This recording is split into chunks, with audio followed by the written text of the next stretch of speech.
uyu mwana w'umusore. I have some information about him. Uyu musore namumenyeho amakuru menshi agiye atandukanye. Bituma nifuza ko yagumana n'umukobwa wanjye. Got a weird vibe from him too.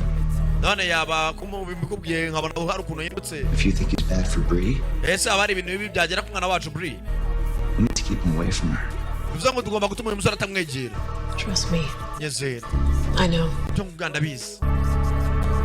Uyu musore azatubyarira akantu. Bwatinze. Madamu. Muri iryo joro. Yamye.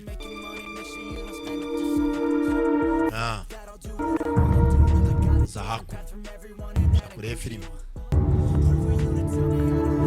Zahaku munsi y'inyubako. Aza muri. Atanu mushyo. Basana ijoro.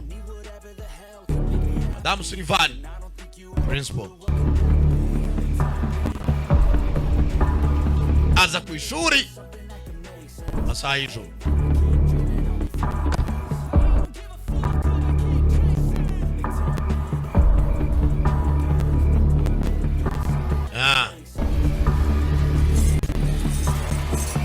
Yitonze umuyobozi w'ikigo bafite imfunguzo za buri hamwe. Yinjira indani. Tayari.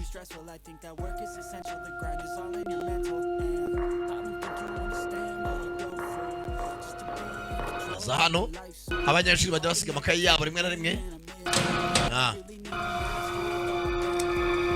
Raza arawe yafunguye na wa mucyo cya cyuma.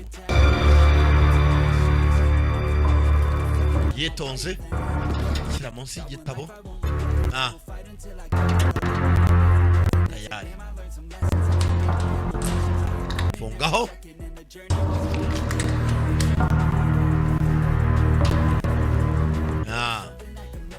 Abanyeshuri mu bati bw'abanyeshuri bwatinze mu gitondo.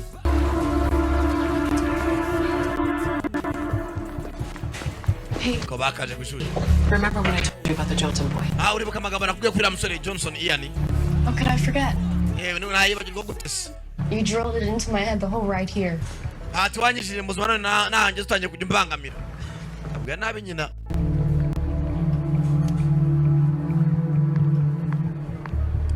Big sentence, people. That means complete. Hano muri class rwose barabigisha. Attention. All students should remain in class as we conduct. Abanyeshuri rwose mugwe mu class yanyu mu gihe turimo turabasaka. Check before. Bari gusaka n'ibiki? Maybe someone's stealing or something. Basanga hari umuntu wibye nk'ikintu mu kigo bamva bari gusaka. No, but ese mu marikino bakuye kujyana no gusakara. All right. Settle down. Abanyeshuri mwese n'atangazo ritambutse mwicaye muri class batangire basake. Bombe cyo mudamu yagiye arazana. Yagishyize mu kabati ka Ian. Babonye. Surprised. Ntago byanungura. Ebuko umupolisi n'umuri yaramufite amakuru ya musore. So a complete sentence has an active conjugated verb. Oyo nawe rwose arimo arabigisha icyongereza. Interuro yuzuye. It's not a participle. Ibifite ntera. Bisa ntera. Isa kunyese isa kunyeju. Iyo nteruro mu cyongereza bayita ne rules. I need to see Ian Johnson. Nyene ko nabona witwa Ian Johnson. Now, son. Fare nakoze na wa mwana. Bagurutsa maniga. Yigata byitayeho nta makayi nta bike. Let's get back. Abari mugaruke ku maso. Hano kurekara. That's not mine. Iki cyuma nagari cyanjye. I found it in your locker. Nakibonye muri locker yawe. So if it's not yours, whose is it? None natari cyaye cyagize umwana gute. The locker fairy. You did this, didn't you? Watch. Wamugore nabikoze. Your mouth. Wa mwana utonga umunwa wawe. Follow me to my office. Ntabwo nkurikira muri office yanjye. Ndakwinginze. I'll be right outside, Mrs. Sullivan. Mrs. Sullivan, rwose nawe kutegereje hanze. Thank you, Officer Compton. Nakoze officer Compton. Let's go. Tugende.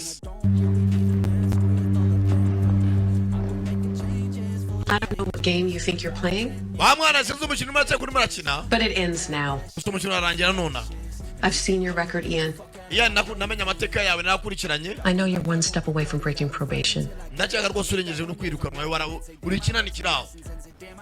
I also know that you're over 18 now, so that means cyo ziko nuko urengeje imyaka 18. hard jail time. nateke uwagize mu gihe cyo kwafunga. I've read up on you. Nakwizeho byinshi. The counselor notes too. Rwose n'abayobozi makuru baje bakuba gutangaho. I know you're the only one that thinks you can take care of your mother. Do you really want to leave Nabizwa mwana rwe muntu wenyine akwita kuri mama wawe. her behind? My family means everything to me. Ati cyangye muri gihe mu muryango wanjye. I'll do anything for the people I love. Nakora buri kimwe kuko abantu nkunda. Kana karakumva nabi. So, Kathy, Rero Kathy, you want to lay your cards on the table? ushaka gushyira amakarita kuri table dukine cyangwa? Are you sure you can handle that?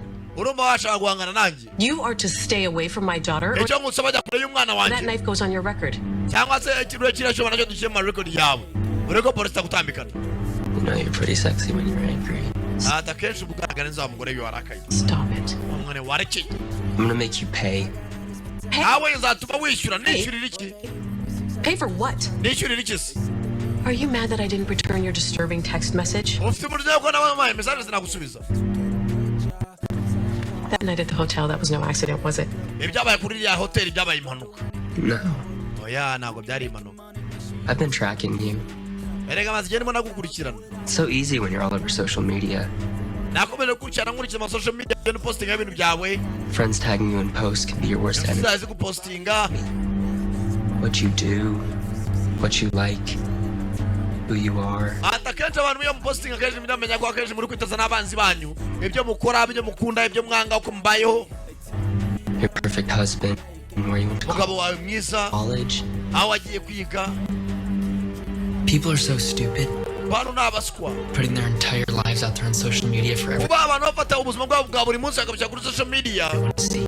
Kugira ngo bose abantu isi yose ubone ubumenye. Murapostinga ni mugihe mugarukira mugapostinga bo mwabyaye buri kimwe cyose. Does that make them feel better about their lives? Akenshi abantu bumva ko bibanejeje mu buzima bwabo bwa buri munsi. Does that make you feel better, Kathy? Kathy umva bigushimisha kuba wipostinga ubuzima bwawe bwose ugashyira hanze. It wasn't that hard to track you. Ati nawe ntabwo byari bikomereye kugira ngo ukurure ngo umenye uwo uri we. When I saw you got the principal job at Riverview, Ati namaze kubona abapostinze yuko rwose wabonye akazi ko kuba principal I begged the mu school kigo cya Riverview High School. board to let me repeat my senior year. Ati niyo mpamvu nemeje rwose njya guteza akavuyo niga kujya bazansibiza no mute nkora transfer banyuze kuri kigo ugiye kuyobora. They felt so sorry for me. Abantu bangiriye impuhwe. What a joke. Yari atari. And then you posted about your girlfriend getaway in Miami at the Ati rwose mu maraje kumbaye ko wenda inshuti zawe muri bujyane muri Miami kuri hotel yitwa Fence Hotel. hotel. I knew if I came down there, I'd hook up with you. And I did. Ati aho ngaho rero rwaraze mfatana navuga uko byagenda kose nanjye hotel ndajyaho. Ndeba aho nahuriya nawe.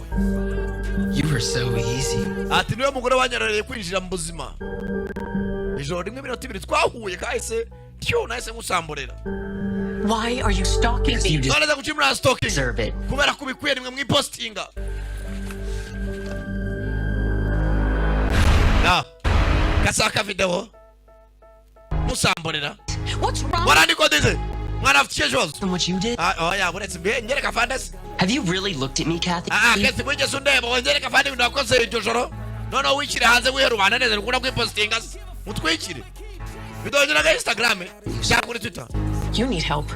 Mwana ukeneye ubufasha. No one here wants to help me. Nta muntu ushaka kumfasha reka. Look, Banzu rebe. if you want me to keep this video to Niba ushaka mbika video rero nkayibika onje nyine sinyipostinga hano hanze. myself and stay away from your daughter, it's going to cost you.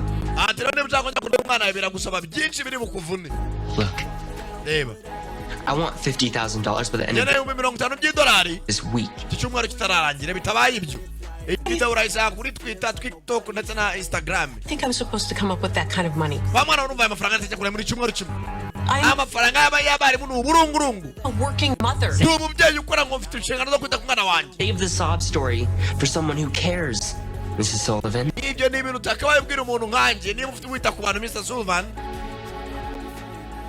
I know that house is worth a pretty penny. Iyi suba ifite agaciro k'amafaranga menshi. You don't know anything about me. Bamwana nta kintu nziho. I'm sure you could come up with the cash if you were. Tugize ubwenge wa mugore ushakira amafaranga. Nta kintu nkeneye. So what? I Irimira. give into this blackmail? Then you'll never leave me alone. Nasuba mwana amafaranga ndayakura ndayabyara. Ntabwo bindeba. We're at a stalemate. wagurisha inzu yawe wagurisha imodoka You- nkeneye $50 cyangwa ibidoga kubitwa turyamanye nkiraza So we can get out of this goddamn ndayashaka muri cash sick town. Who's we? It doesn't matter. ibyo na nibinde bazayakura We both deal with the repercussions then. bamwana kenshi dukura guhangana n'ingaruka z'ibyo dukora So you're gonna test me. none ugiye kungerageza I have no choice. nta mahitamo mfite I can't meet your demands, and even if I could, nta nubwo nakora ibyo urumanza bakabona ubwo naba mbishoboye I'd be under your thumb forever. You're gonna regret this. rero wa mugore uzicuza I'm gonna say it one last time.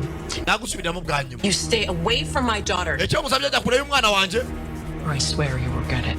cyangwa nkuraye uzahora ubyicuza imyaka yawe yose Officer, ofisiye Mr. Johnson has been expelled. Please. uyu musore arirukanywe Campus. musore muri iyi campus Go, Cupcake. sohoka yirukanishije sawa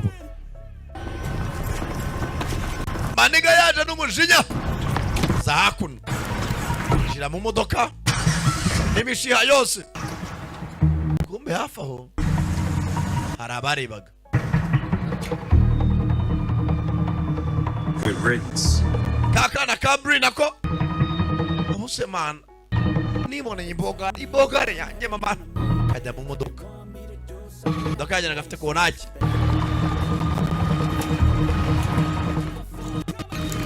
umutima mwiza madamu Sullivan You ready to go? witeguye kugenda Listen, Bree, I want to tell you that I expelled Ian. Bree nashaka kubwira kuri musore Ian namwirukanye mu kigo What? Why? mama kubera iki We found a weapon in his locker. twabonye intwaro imwe mu ntwaro rwose mbi cyane cyane muri loka yiwe This is serious. ibintu biri seriye wa mwana You we need to tell me if he comes near you. ahubwo ndashaka uzajya umwana adakwegera mama niwe muntu wenyine unyitaho muri iki kigo he's the only guy who cares about me in the whole school ivuga kandi ihwereje dizi bari kuko yagatashye yibera mu inegeka ko yagatashye n'imijinya ye ashaka $50 sanga hakuno The hell you doing home? arakora cyane muhira wacana Got kicked out again, huh? bonje barakwirukana I was told June you never end up being anything. yagana n'imizigo ntacyo uzimarira wacana Century team. ifite imyaka 18 za hakuno tuma mu rubavu wa mugabo shira icyuma ku ruhande kumbe kakana ka jina kamoye soka mu kigo karamukurikira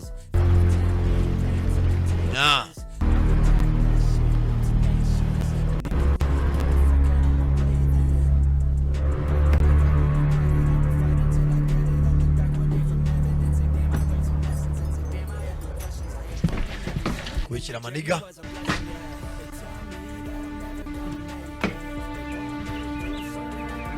kumbe hakuno nyina nawe ibiyobyabwenge byabaye ibiyobyabwenge ferigi Oh, it's me, your son. mama ntago njye ndi cya kigabo cyawe ndi umuhungu wawe I take